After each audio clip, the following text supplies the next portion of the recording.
घर कधी बदलावं नाही मग. बदलावलं तर खरी. हे नाही, चांगलं मोठं म्हणतेय मी. चांगलंच आहे हे घर.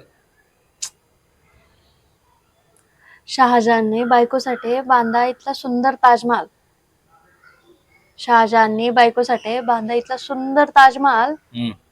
तुम्ही भाडान गरमाच राहा, तुम्हाला काय परवडीन माल. अरे शहरात आल्यावर नवीन नवीन भाड्याच्याच घरात राहावं लागतं. पुढे स्वतःचं घर होतं. गौरव दादा त्यांचं पाहिलं का, 2-2 घरं झाली. त्याचं नको उदाहरण सांगू.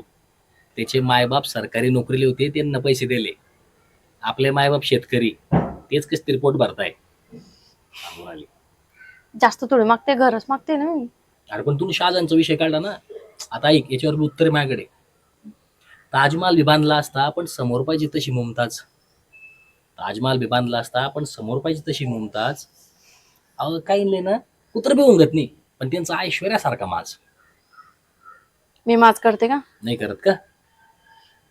कोण माज करताना हे आपल्या ऑडियन्स कमेंट करून सांगेल. खरं खरं सांगा.